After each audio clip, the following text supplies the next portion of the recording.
Causeway পেরোতে গিয়ে আজকে গেল গাড়ি থেকে নেমে প্রাণে বাঁচলেন চালক ও যাত্রীরা। ছবিটা দেখুন। কথা বলবো আমাদের প্রতিনিধি হীরক আমাদের সঙ্গে রয়েছে। হীরক, ঠিক কি ঘটনা ঘটেছিল, এভাবে কিভাবে বাঁচলেন যারা ছিলেন ভেতরে?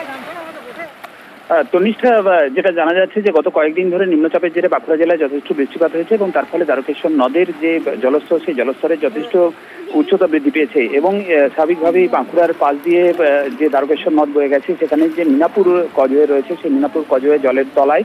এবং এই কজওয়ে দিয়ে গতকাল রাতে একটি গাড়ি যখন কজওয়ে দিয়ে পারাপার করার চেষ্টা করছিল, নদী পারাপার করার চেষ্টা করছিল, মাঝে সেতুতে আসার পরই জলের স্তরে গাড়িটি ভেসে যেতে থাকে এবং গাড়িটি গিয়ে একেবারে সেতুর যে পিলার রয়েছে সেই পিলারে গিয়ে আটকে যায়। আর সেই সময় যাত্রীরা নেমে কোনো ক্রমে নদী পেরিয়ে তারা পাড়ে ওঠেন। যদিও এখনো পর্যন্ত কজন যাত্রী ছিলেন বা আদৌ যাত্রী ছিল না, শুধুমাত্র চালকের গাড়ি চালিয়ে নিয়ে যাচ্ছিলেন, সে ব্যাপারে এখনো নিশ্চিতভাবে কিছু জানা যায়নি। পুলিশের তরফে গাড়ির মালিকের সন্ধান চালানো হচ্ছে এবং পাশাপাশি এই গাড়িটিকে যাতে সেতুর যে জায়গায় আটকে রয়েছে সেখান থেকে যাতে উদ্ধার করা যায় তারও চেষ্টা শুরু হয়েছে।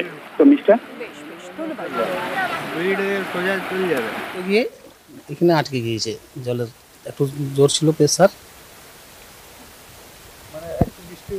হ্যাঁ, বৃষ্টি হলে এটা সমস্যা বাড়ে, তো মানুষের যাতায়াত বন্ধ হয়ে যায়, মানুষ ঝুঁকি নিয়ে বেরোয় এদিকে।